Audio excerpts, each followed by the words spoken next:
ꯅꯨꯡꯁꯤꯕꯤꯗꯨꯅ Manipuri entertainment ꯆꯦꯅꯦꯜꯕꯨ subscribe ꯑꯃꯁꯨꯡ like ꯇꯧꯕꯤꯔꯝꯃꯨ꯫ Channel ꯑꯁꯤꯅ ꯉꯁꯤꯁꯨ ꯃꯌꯥꯝꯕꯨ ꯇꯔꯥꯝꯅ ꯑꯣꯛꯆꯔꯤ꯫ ꯍꯥꯟꯅꯒꯨꯝ ꯉꯁꯤꯁꯨ ꯑꯩꯒꯤ ꯅꯨꯡꯁꯤꯖꯔꯕ ꯁꯕꯁꯀ꯭ꯔꯥꯏꯕꯔꯁꯤꯡꯅ ꯍꯥꯞꯄꯤꯔꯛꯄ ꯑꯁꯦꯡꯕ ꯊꯣꯛꯈꯤꯕ ꯋꯥꯔꯤ ꯑꯃ ꯃꯌꯥꯝꯗ ꯈꯨꯗꯣꯟ ꯇꯝꯖꯒꯦ꯫ ꯋꯥꯔꯤ ꯑꯁꯤꯕꯨ ꯂꯥꯟꯊꯣꯛꯆꯈꯤꯕ ꯃꯇꯝꯗ ꯁꯣꯏꯈꯤꯕ ꯂꯥꯟꯈꯤꯕ ꯌꯥꯎꯔꯕꯁꯨ ꯃꯌꯥꯝꯗ ꯉꯥꯛꯄꯤꯅꯕ ꯍꯥꯏꯖꯔꯤ꯫ ꯐꯔꯦ ꯑꯗꯨꯗꯤ ꯃꯌꯥꯝ ꯋꯥꯔꯤ ꯑꯁꯤ ꯍꯧꯅꯕ ꯇꯧꯖꯔꯒꯦ꯫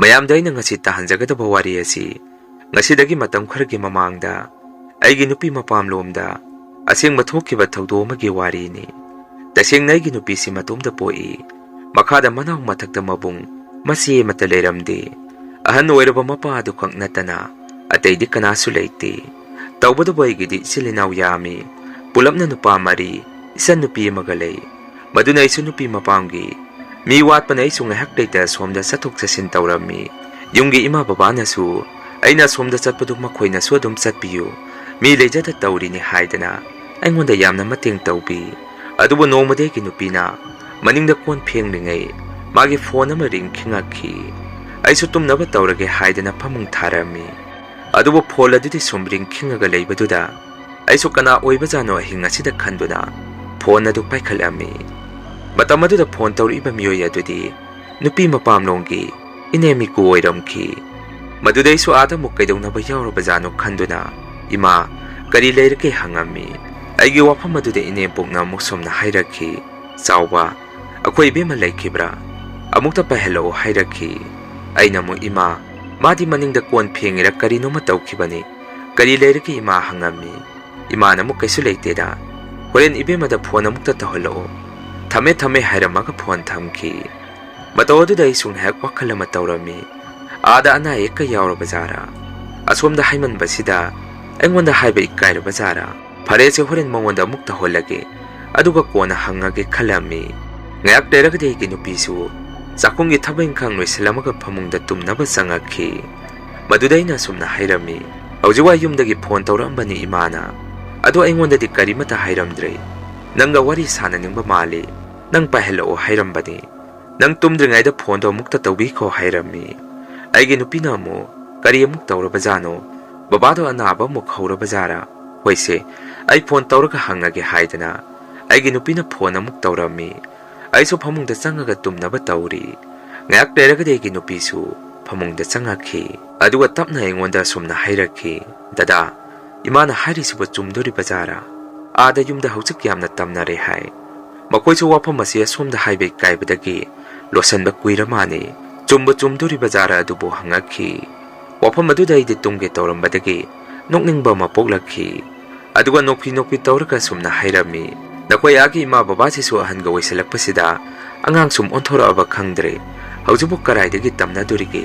ꯌꯨꯝ ꯑꯗꯨꯗ ꯃꯤꯁꯨ ꯂꯩꯇ꯭ꯔꯦ꯫ ꯈꯔ ꯆꯤꯛꯄꯗꯨꯗ ꯎꯆꯤ ꯍꯧꯗꯣꯡꯅ ꯄꯣꯠ ꯆꯩ ꯏꯟꯊꯣꯔꯛꯄꯒꯨꯝꯕ ꯃꯆꯤ ꯂꯦꯡ ꯈꯣꯠꯄ ꯇꯧꯕꯗꯨꯗ ꯃꯈꯣꯏꯅ ꯚꯥꯞꯅ ꯅꯥꯇ꯭ꯔ ꯁꯥꯒꯠꯄ ꯑꯣꯏꯔꯤꯅꯤ꯫ ꯍꯌꯦꯡ ꯑꯩ ꯊꯕꯛ ꯍꯜꯂꯛꯄꯗꯔ ꯅꯠꯇ꯭ꯔꯒ ꯆꯠꯈꯤꯕꯗꯔ ꯀꯔꯤꯅꯣ ꯑꯩ ꯆꯪꯕꯤꯔꯨꯒꯦ, ꯅꯠꯇ꯭ꯔꯒ ꯏꯕꯥꯅꯤ ꯑꯥꯗ ꯂꯩꯔꯁꯤꯔ ꯍꯥꯏꯗꯅ ꯑꯩꯅ ꯐꯥꯒꯤ ꯇꯧꯔꯝꯃꯤ꯫ ꯑꯩꯒꯤ ꯃꯇꯧ ꯑꯗꯨꯗ ꯑꯩꯒꯤ ꯅꯨꯄꯤꯗꯤ ꯁꯥꯎꯔꯞ ꯇꯧꯔꯒ ꯁꯨꯝꯅ ꯈꯨꯝꯃꯛꯈꯤ, ꯅꯪꯒꯤꯗꯣ ꯐꯥꯒꯤꯕꯨꯗꯤ ꯐꯥꯒꯤꯅꯤ, ꯇꯧꯕꯗꯨꯕꯨ ꯕꯕꯥꯁꯦ ꯊꯥꯏꯅ ꯄꯨꯂꯤꯁ ꯑꯣꯏꯔꯝꯃꯤꯅꯤ, ꯃꯁꯥꯗ ꯅꯣꯡꯃꯗ ꯑꯃ ꯃꯊꯦꯡ ꯌꯨꯝꯗ ꯍꯟꯖꯜꯂꯛꯄꯗ ꯅꯣꯡꯃꯇ ꯀꯤ ꯍꯥꯏꯗꯕꯅꯤ꯫ ꯏꯃꯥꯁꯨ ꯃꯉꯥꯏ ꯑꯗꯨꯈꯛꯅ ꯀꯤꯒꯟꯕ ꯃꯤꯗꯤ ꯅꯠꯇꯦ꯫ ꯑꯥꯗ ꯑꯍꯜ ꯑꯅꯤꯗꯨꯈꯛ ꯂꯩꯖꯕꯗꯨꯗ ꯃꯤꯅ ꯁꯥꯟꯅꯕꯤꯔꯤꯕꯖꯥꯔꯥ ꯅꯠꯇ꯭ꯔꯒ ꯇꯁꯦꯡꯅꯃꯛ ꯆꯨꯝꯗꯣꯔꯤꯕꯖꯥꯔꯥ?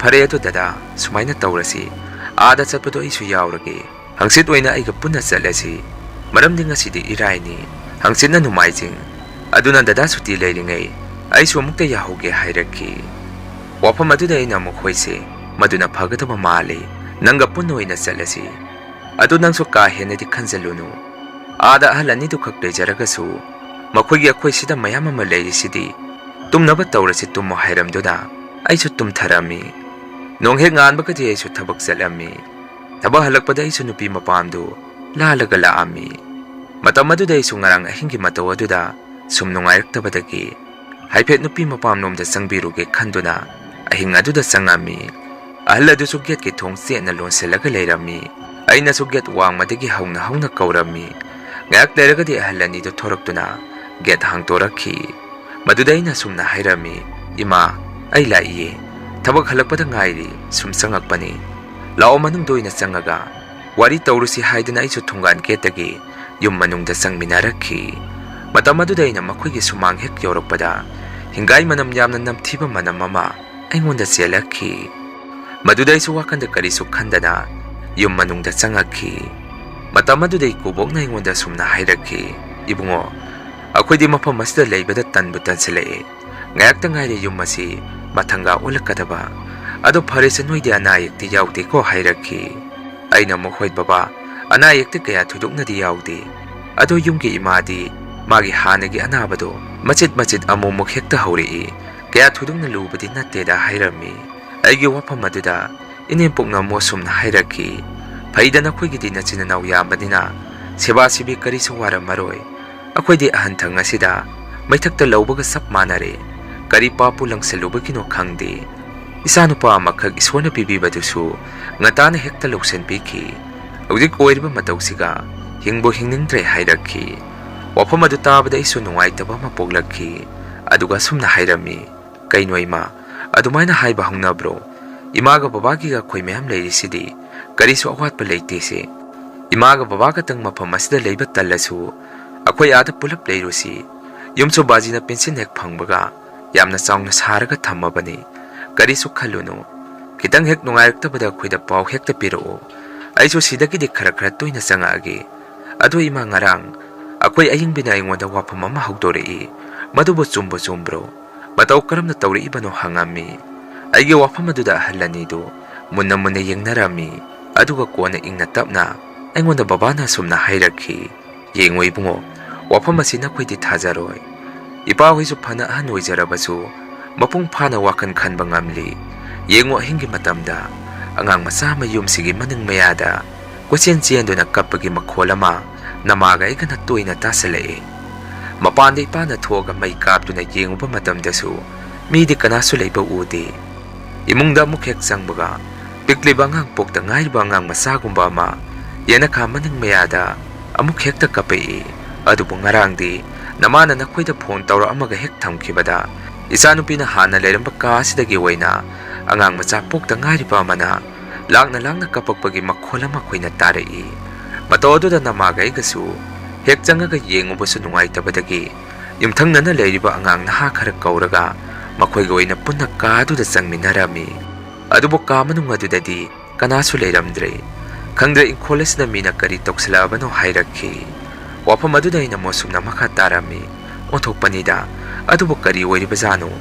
ꯅꯠꯇ꯭ꯔꯒ ꯌꯨꯝꯊꯪꯅꯕꯒꯤ ꯑꯉꯥꯡꯁꯤꯡ ꯑꯣꯏꯔꯤꯕꯖꯥꯔꯥ?" ꯍꯪꯉꯝꯃꯤ꯫ ꯕꯕꯥꯅ ꯃꯣꯁꯨꯝꯅ ꯍꯥꯏꯔꯛꯈꯤ, "ꯑꯣꯏꯔꯣꯏ ꯏꯕꯨꯡꯉꯣ, ꯌꯨꯝꯊꯪꯅꯔꯤꯕ ꯅꯥꯛꯀꯤ ꯑꯁꯤꯗ ꯑꯄꯤꯛꯄ ꯑꯉꯥꯡ ꯑꯃꯠꯇ ꯂꯩꯇꯦ꯫ ꯂꯨꯔꯤꯕꯗꯤ ꯃꯈꯣꯏꯒꯤ ꯌꯨꯝꯗꯁꯨ ꯑꯃꯨꯛꯃꯨꯛꯇꯤ ꯃꯈꯣꯟꯗꯨ ꯃꯈꯣꯏꯁꯨ ꯇꯥꯏ ꯍꯥꯏ꯫ ꯌꯦꯡꯉꯨ, ꯑꯋꯥꯡ ꯊꯪꯕꯒꯤ ꯑꯩꯈꯣꯏꯒ ꯌꯨꯝꯊꯪꯅꯔꯤꯕ ꯌꯨꯝ ꯑꯁꯤꯗ ꯃꯧ ꯑꯃꯗꯤ ꯂꯩ꯫ ꯍꯧꯖꯤꯛꯀꯤ ꯃꯧꯁꯤ ꯃꯔꯥꯏꯕꯛ ꯊꯤꯕꯗꯒꯤ ꯃꯐꯝ ꯑꯁꯤꯗ ꯐꯅ ꯀꯨꯏꯅ ꯌꯨꯝ ꯄꯥꯜꯂꯛꯑꯐꯥꯎ ꯃꯃꯤꯠꯇ ꯃꯆꯥ ꯑꯃꯠꯇ ꯎꯔꯝꯗꯦ꯫ ꯃꯥꯒꯤ ꯅꯨꯄꯥꯒ ꯃꯇꯩ ꯃꯅꯥꯎ ꯑꯅꯤ ꯂꯥꯏꯐꯝꯂꯦꯟ ꯃꯐꯝ ꯀꯌా ꯑꯃ ꯁꯨꯔꯦ꯫ ꯃꯕꯥꯅꯤꯅ ꯆꯠꯂꯤꯕꯁꯤ ꯃꯃꯤꯠꯇ ꯃꯆꯥ ꯑꯃꯠꯇ ꯎꯍꯟꯕꯤꯌꯨ ꯍꯥꯏꯗꯅ ꯅꯤꯖꯔꯛꯂꯤꯕꯁꯤ ꯃꯗꯨꯁꯨ ꯀꯔꯤꯁꯨ ꯀꯥꯟꯅꯈꯤꯗꯦ꯫ ꯇꯧꯕꯇꯕꯨ ꯍꯟꯗꯛꯇꯤ ꯏꯊꯥ ꯊꯥꯖꯗꯅ ꯅꯨꯄꯤ ꯃꯆꯥ ꯑꯗꯨ ꯃꯤꯔꯣꯜꯂꯦ ꯄꯥꯎ ꯇꯥꯏ꯫ ꯃꯥꯅ ꯍꯦꯛ ꯃꯤꯔꯣꯜꯂꯛꯄꯗꯒꯤ ꯑꯉꯥꯡ ꯃꯆꯥ ꯑꯃꯅ ꯀꯞꯄꯛꯄꯒꯤ ꯃꯈꯣꯜ ꯑꯁꯤꯁꯨ ꯌꯨꯝ ꯑꯁꯤꯗ ꯇꯥꯔꯛꯄꯅꯤ" ꯍꯥꯏꯔꯛꯈꯤ꯫ ꯋꯥꯐꯝ ꯑꯗꯨꯗ ꯑꯩꯁꯨ ꯋꯥꯈꯟꯗꯗꯤ ꯀꯌꯥ ꯊꯥꯖꯕ ꯑꯣꯏꯔꯝꯗꯦ꯫ ꯇꯧꯕꯇꯕꯨ ꯋꯥꯔꯤ ꯑꯗꯨ ꯇꯥꯔꯨꯕ ꯃꯇꯝꯗꯗꯤ ꯏꯁꯥꯗ ꯇꯨ ꯆꯣꯡꯈꯠꯂꯛꯈꯤ꯫ ꯑꯗꯨꯒ ꯑꯩꯅ ꯃꯣꯁꯨꯝꯅ ꯃꯈꯥ ꯇꯥꯔꯝꯃꯤ, "ꯑꯗꯨ ꯕꯕꯥ, ꯀꯔꯤꯒꯤꯅꯣ ꯅꯨꯄꯤꯗꯨꯅ ꯍꯦꯛ ꯃꯤꯔꯣꯜꯂꯛꯄꯗꯒꯤ ꯃꯁꯛ ꯎꯗ꯭ꯔꯕ ꯑꯉꯥꯡ ꯑꯃꯅ ꯀꯞꯄꯒꯤ ꯃꯈꯣꯟ ꯇꯥꯔꯛꯂꯤꯁꯤꯕꯣ? ꯑꯉꯥꯡ ꯑꯗꯨ ꯑꯐꯕ ꯑꯣꯏꯗ꯭ꯔꯕꯖꯥꯔꯥ?" ꯍꯪꯉꯝꯃꯤ꯫ ꯏꯃꯥꯅ ꯃꯣꯁꯨꯝꯅ ꯈꯨꯝꯃꯛꯈꯤ, "ꯀꯅꯥꯅ ꯈꯪꯖꯔꯨꯅꯤ? ꯐꯔꯦꯁꯦ, ꯅꯪꯁꯨ ꯋꯥꯔꯤ ꯋꯥꯇꯥꯏ ꯇꯧꯔꯤꯉꯩ ꯄꯨꯡꯁꯨ ꯌꯧꯈ꯭ꯔꯦ꯫ ꯑꯁꯣꯝꯗ ꯄꯥꯈꯠꯅꯔꯝꯃꯅꯤ, ꯍꯟꯅꯕ ꯇꯧꯔꯣ" ꯍꯥꯏꯔꯛꯈꯤ꯫ ꯃꯗꯨꯗ ꯑꯩꯅ ꯑꯃꯨꯛ, "ꯍꯣꯏ ꯏꯃꯥ, ꯑꯩꯁꯨ ꯑꯃꯨꯛ ꯍꯟꯈ꯭ꯔꯒꯦ꯫ ꯕꯕꯥ, ꯀꯌꯥ ꯊꯣꯏꯗꯣꯛꯅꯗꯤ ꯈꯟꯖꯜꯂꯨꯅꯨꯗ, ꯀꯔꯤꯁꯨ ꯑꯣꯏꯔꯝꯃꯣꯏ꯫ ꯑꯩꯁꯨ ꯃꯔꯛꯇ ꯑꯗꯨꯝ ꯆꯪꯉꯛꯀꯦ꯫ ꯌꯥꯝꯅ ꯀꯥ ꯍꯦꯟꯅ ꯅꯨꯡꯉꯥꯏꯇ꯭ꯔꯒꯁꯨ ꯑꯩꯈꯣꯏ ꯑꯥꯗ ꯃꯇꯝ ꯈꯔ ꯂꯩꯔꯁꯤ꯫ ꯑꯩ ꯆꯠꯂꯒ ꯂꯩꯍꯧꯔꯣ" ꯍꯥꯏꯔꯝꯃꯤ꯫ ꯏꯃꯥꯅ ꯑꯃꯨꯛ, "ꯏꯕꯨꯡꯉꯣ, ꯅꯪ ꯕꯕꯥꯗ ꯊꯣꯡꯒꯥꯟꯐꯥꯎ ꯊꯤꯟꯗꯣꯛꯍꯜꯂꯨ꯫ ꯑꯩꯈꯣꯏꯒꯤꯁꯨ ꯂꯩꯔꯛ ꯃꯅꯨꯡꯗ ꯈꯔ ꯆꯪꯕꯒ ꯒꯦꯠ ꯃꯄꯥꯗꯨꯁꯨ ꯈꯔ ꯃꯝꯕꯅꯤ" ꯍꯥꯏꯔꯛꯈꯤ꯫ ꯑꯩꯅ ꯑꯃꯨꯛ, "ꯌꯥꯔꯅꯤꯁꯦ, ꯑꯩ ꯐꯣꯟ ꯌꯥꯎꯔꯤ꯫ ꯁꯤꯗꯒꯤ ꯃꯩ ꯑꯗꯨꯝ ꯊꯥꯜꯂꯒ ꯆꯠꯈ꯭ꯔꯒꯦ꯫ ꯕꯕꯥꯗꯤ ꯊꯦꯡꯖꯜꯂꯛꯄꯁꯤꯗ ꯃꯁꯥꯗ ꯇꯨꯝꯅꯤꯡꯉꯕ꯭ꯔꯥ ꯈꯪꯗꯦ, ꯃꯃꯤꯠꯁꯦ ꯎꯏꯕ ꯍꯧꯔꯦ꯫ ꯌꯥꯔꯅꯤ ꯏꯃꯥ, ꯆꯥꯛ ꯆꯥꯊꯣꯛꯍꯧꯔꯣ꯫ ꯒꯦꯠꯁꯦ ꯑꯩ ꯉꯥꯛꯁꯟꯕꯤꯔꯝꯃꯒꯦ꯫ ꯀꯣꯟꯅ ꯆꯥꯛ ꯇꯣꯛꯑꯒ ꯅꯈꯣꯏ ꯂꯣꯟꯁꯤꯜꯍꯧꯔꯣ꯫ Wahai asi hairamduna isu phone gi light thanduna imung adudagi thorakhi. Imajo thongjin panda lepaga lehore ko ibungo hairamduna manungda sangki. Madudagi isu thungan gate mapa hek yaubaga pikhaudagi gari gi sodu lokthoami. Aduga igi gari tu start tawgi hek tawrokpada makhoi gi thungan mayada cheliba drain manungdagi haudong macha sumanba angang macha sumanba loksanbang khangdaba makholama kapakpagi khonjel amaina tarakhi. Matam madu phoi su wakhanda kari su khalamde phone adu muk lokthoga drain manung asida kari tasalabano haidana phone ge light aduna kapsilaga haiphet pakthaduna yengami. Matam madu da angakpani sanga hui haudong sumande musuk muba apikpa posakama drain adudagi makhoi ge yum thangnana leiriba awang thangbagi yum makhoi ge thongan warak mungsong adomda phanlaungna songsanki. Matodu dai chu isada pukhang hek khangki warak mungsong adomda phone ge light aduna amuk haipet kapsalubada arangba mi mamit kumba ani khak aina uba phangakhi.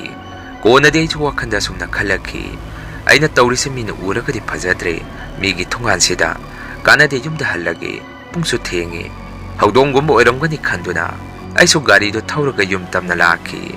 Lambe na gari thongna su aigi wakhanda kitak tawrakhi. Tawbadu mamangdadi sumaina amu phok tawkidabani. Office ki imanaba singna phana kiba wari watai saraklabasu nongmata isada kiba machet amata pokhidabani. Aduba numitudi ai isada yamna kiba wedrabasu akiba kharati phaurakhi. Numitto lambe da ina gari sum thautuna lakpadasu gari car amana thomjalakadaba kitang da ngairammi. Asumna isu isada angakpa mataw kyasiga yumda uchinna chin yaurakhi. Aigi nupiga imagasu mangona phamaga ibu lakpa ngairammi. Madudaisu na khoi chak chanarabo hairamaga imungda prap sangakhi. Aigi matodu daigi nupinasu kaigino thengi edi yumlomda changambro hangakhi. Madudaina sumna khummi sangoi ngasidi isada kari no khara thengnare. Babaga imagasu wari khara sanarakpani. Makoisu yamna nungaitana lehawi. Horen ai chak toaga ibani wari watai khara sasi. Ado akhoigi bu khoiju le khamga leibro. Leiragadi nang mai khara hawgalaga mapana thanamo hairammi. Aigi wafam adudaigi nupidi nokphet tawrakhi aduga sumna hairakhi. Leirongani imada hange ado nahankai but like ki daba nupase ngasidi karino ma thengnarakpa malida yumlomda chatlubada ado kari thengnarake aingoda pautamo hairakhi. Aina muk laibut thengnaba lairi lameda ai gari accident thokadaba kitang nangai chalu khara thuro imada hangaga hawgalamo ai thora adabani hairammi. Aigi wafam adudaigi nupisu masada pakhalakhi.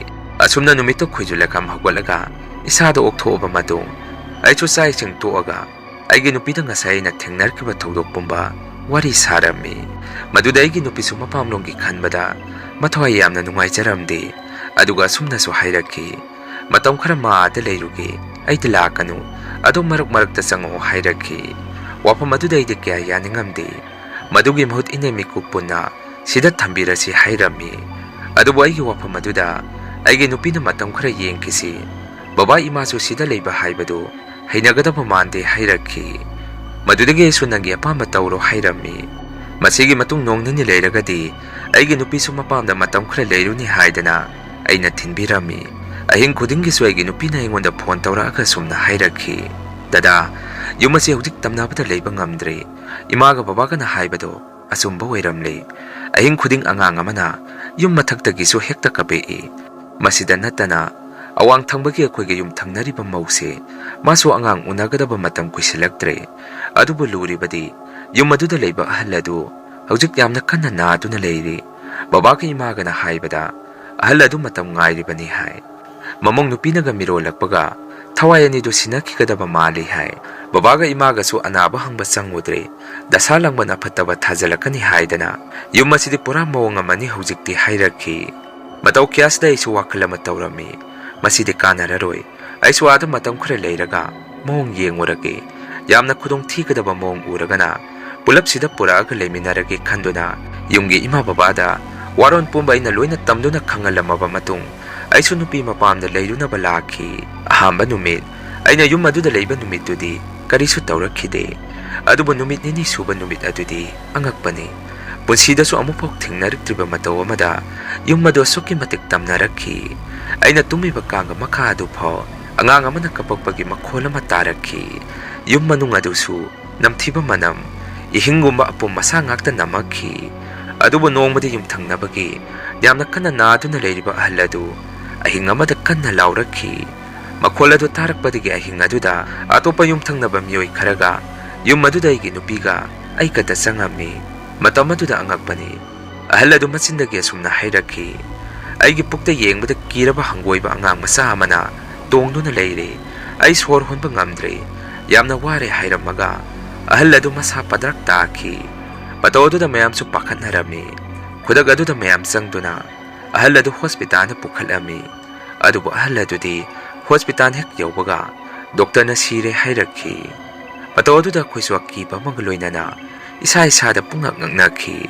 Ahal aduna leikidaba ikuy dringai mamong nupi adu su angang amuk una salakhi. Tawbadabo matam aduda su angakpani nupi adu na polakliba angang adu hek yengbada ahan gi sakpham moina yengbada akiba angang mandaba sakpham amada poglakhi. Makokna chaurga masana mayang ikang kangba makai poglakhi. Angang adu gi matawdu ubada mayam so hanggoiba mapoknarami. Tasengna angang adu sonaiba gi matawda thorakhi. Aduga khwaidagi ngaklibadi angang adu nakapagi matamsu atay matamdadi sukop kapamde. Ahing atingba pung 12 baro asayda angang adu hekta kapakhi.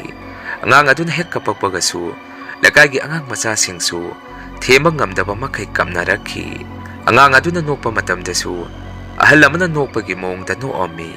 Mataw kaya sina angang adu miyoy matana paiba pambak kinarami. Luribadi angang adu po iba mama adu na bhaw angang adu pambada kirami. Ngalingayda angang adu makan gadabasu makoy gidi tang na pangjaba ahamba macha oiba na upay leramkhide. Asumna angang adu na tha 6 chapsana mapung pharakpada angakpani taibang palasida tongnataba mawngda angang adu masagi sahiga manadana wala ngangba phajana thokhi. Marak-marakta su mamagi mabuk thakpada angang adu na mamada i thakki mama i oina thakninge hayrakhi. Ahing athengba su angang adu na kapakpa matamda su mayek sengna wahi oina ngangaga kapakhi. Yumda sangagi ihing nahing uba matamda su angang adu munna yengaga matin kutkut yolammi. Adubo nongmadi mamagi mabuk thakpa matamda angang adu na mayanak sikthatpada mamadu i taakhi. Madugi i marik sing adu angang adu na nokpi tawraga thakke haidana mamada hayrakhi. Mataw aduda mamadu sa saurakpadagi macha aduda phurubada angang adugi masadu nungdaw na kalami. Angang adu na sayi ani makaymuk surakpa matam adusu angang adu yengbada akiba matawni makok na sauraga masana mayang ikang kangaga saru ngakta chawba helamde mamisu yamna laurammi. Masigi matung matam khra leiragadi angang adu na hayeng sini haibagi ngasigumba numit aduda mamaga tuminnaringai angang adu na mamada munna yengamduna leiramkhi. Mataw adu na mamadu su kirakpadagi phuklaw na hawgatlaga atopa phamung amada tumammi. Ahing adu su yumsing asi asuki madik tamnarami. Miyoy anambana ahingda loina mangaknarami. Nonghek nganmagadi mapana phamungda sangaga yengubada angang adu di sirka leiramkhi. Asiba haksang polang adu su poloy na batang torakpada ahal laman na lumbagi sanga chap manarami. Asti numit adu su yung madu tamnarami. Angang adu na kwesen bagi makhon kaya matarami. Asumna soratik loy kibagati tamnaram basing adu phaki. Ay sumatam khara leiramaga ay ginupiga loinana yumda mukhala ami. Ingkhonung adu su angang yamna tangki. Maramdi maiba yengupa matamda ingkhola sida phataba angangi thawai guma khara chattuna lei. Makoy leiripo angang onba ngamoy hayrakhi. Masini mayam ngasigirian horror story. Mathangi wari ta mayam punamuk thengnarasi. Ngasigiri mayam dagi kainanaba bidai laujari.